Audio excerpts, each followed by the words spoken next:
this is Patrick, and today I'm reviewing the Redragon M715 RGB Dagger. This is a RGB mouse from Redragon. It is $22.99. It has RGB, several modes. It is, you can see it's pretty big. Just setting my finger on it doesn't go all the way to the end of the button.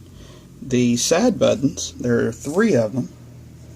You can't really see them very well in my lighting, but there's a back button, a forward button, and a fire button. And through the software, you can change all of the buttons to any macro that you can program. You can see here on the back it has a G. I have no idea what that means. Maybe gaming? Maybe it's missing the R and the B?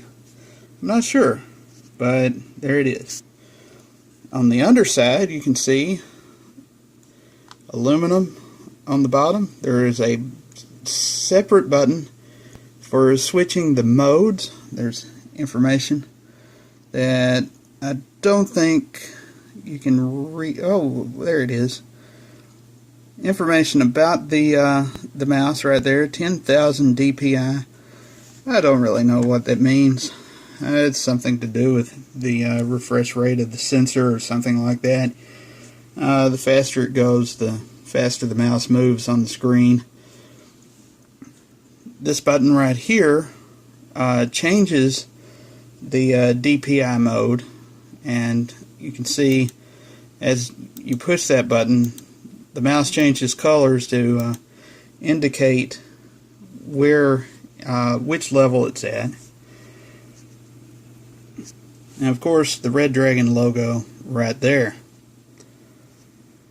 As far as using the mouse goes, like I said, I have a fat hand. So to use a mouse, let me show you a different mouse. This is a smaller mouse. So I end up kind of holding it like that, which I don't really like because it kind of strains my fingers. But with this, it's big enough that I can set my whole hand on it, and it's a little more comfortable for me. But like I said, even still, my fingers aren't long enough that they reach the end of the mouse. Now, some people say that this finish isn't that good because it's kind of slick. I personally prefer a slick finish to the more gritty texture of the M601 Redragon mouse. Also, I prefer the scroll wheel. This is a nice scroll wheel. If it will zoom and focus, which I don't guess it will, but anyway, it's a really nice scroll wheel, and you can see it lights up a little bit around the edges. It looks like it's probably made of aluminum instead of rubber. This button, actually, the default setting for this button is to actually change the color modes. Right now, I think this is in, I'm not sure what setting this is called. I think it's called it's called Wave. This is Go Without Trace. You can see how the colors are changing there. This is reactive. When you move the mouse, it reacts. This is flash, and I have the color set in the software for red, so it just flashes red. That's off, no color at all. This is breathing, and again I have the breathing set to red, and you can see it just kind of slowly dims and then comes back. This is rainbow. This is actually rainbow. And you can see it slowly kind of changes colors, and it looks like it changes colors all the way across the entire mouse at once. This is full lighted. It says a solid color. You can change red, orange, yellow, green, blue, indigo, I guess, and violet, the colors of the rainbow. And this is back to wave, where I keep it most of the time. So those are the colors. As far as the weight, this is a heavy mouse. It's not going to, you're not going to accidentally throw it across the room. At the same time, its bottom is not sticking to the mat too much. The weight's keeping it down, keeping it where it needs to be, and it works really well. Okay, this is the software that comes with the Redragon Dagger mouse. So you can see you can create up to 5 different profiles. I only have one. I'm the only person that uses this mouse. Why I don't know why I would need more. Because as you'll see, you can, well, I guess you could set different profiles for different games that you play. Because you can change, you can see, you can change what every one of these buttons does. For example, the only one I've actually changed was number 4, which by default is called the fire button.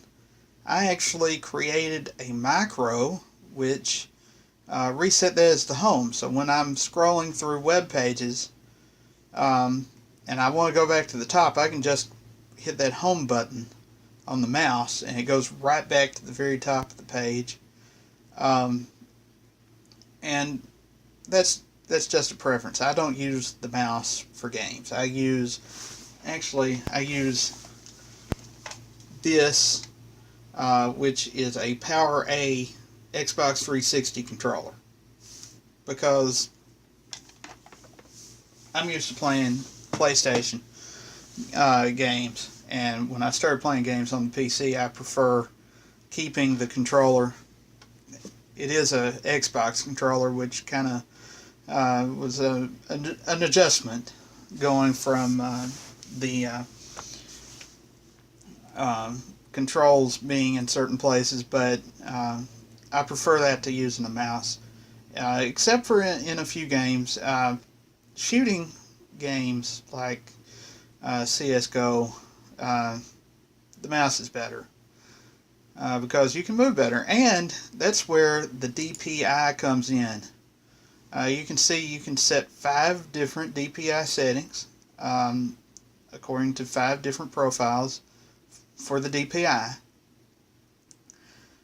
So I actually adjusted from the stock settings so that the last setting goes all the way to 10,000. If you need to move the mouse in a hurry, you can set it all the way to 10,000. For normal use, I keep it at 900, which for me is where I like it. You can see I'm moving the mouse. If I move it to DPI 2, that's 1100. DPI 3 is 1500. DPI 4 I've got set to 2000, and that just moves so fast I can't keep up with it. Okay, but normally I keep it on DPI 1 or 2. Okay, for the lighting, I showed you examples of the lighting using the button, but here you can set breathing, you can set the rainbow. Oh, and on breathing, and several of these, you'll notice that you can pick one of these light colors. This right here does absolutely nothing of any use. If you set it up here for white, it's kind of a pale pink, almost a purplish pink. I'm not sure what color that is. Pretty much these are the colors you need to stick to, unless you just like pink or purple, purplish pink. I'm not even sure what color to call that. The rainbow mode, you can set brightness levels, so low, medium, or high. Breathing speed, that's just the speed that the rainbow effect moves on the mouse.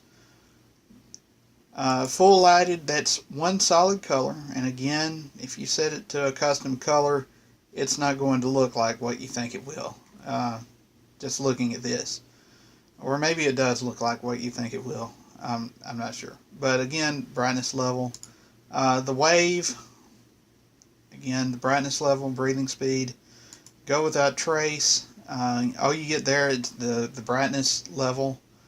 The reactive, you get the color you want, and the brightness level. I'm not even sure.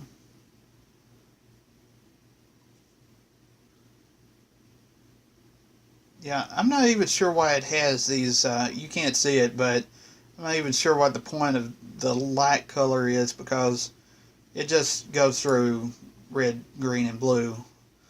The flash, it flashes a solid color.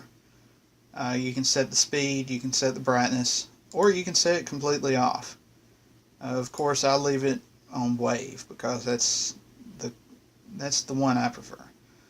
Okay. And there's some info which sends you to their website. So that's the software. You might be able to tell that I'm a fan of Redragon. You can see I've got one of their Redragon mouse pads, or actually it's more of a desk mat. It's got the logo in the center, which you can't see because of the keyboard.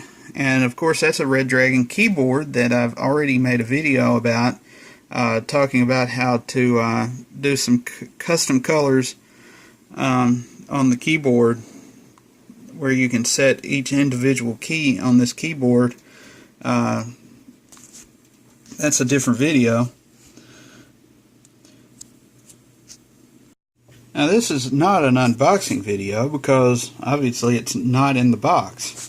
But I have the box that it came in. It came in this nice plastic box. It's a locking box. Very nice box. Of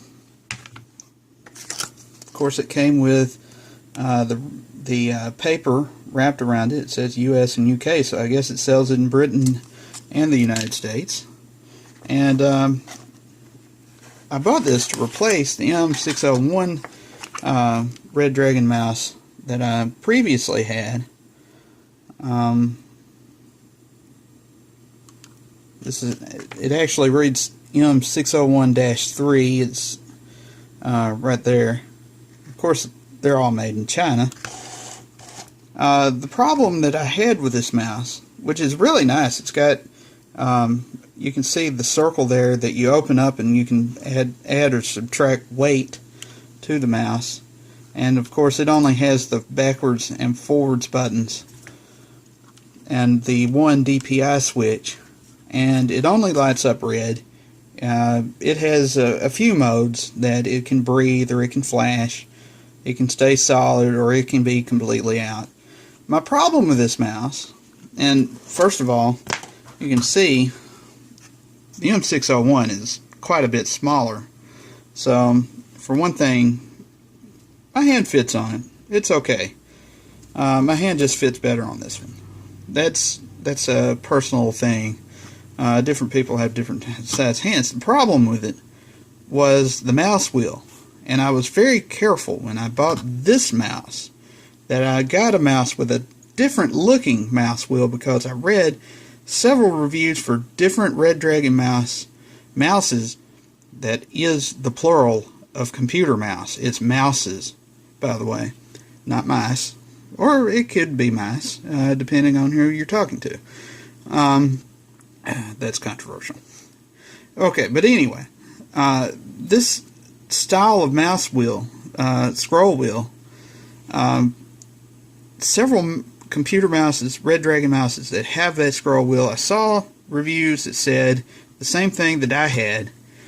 The scroll wheel quit working, and you would go to scroll back up a page, and it would kind of jump around like the scroll wheel was jumping around, but you were just pushing it up. but it was like it was scrolling up and down. And when you would scroll down, sometimes it would scroll back up.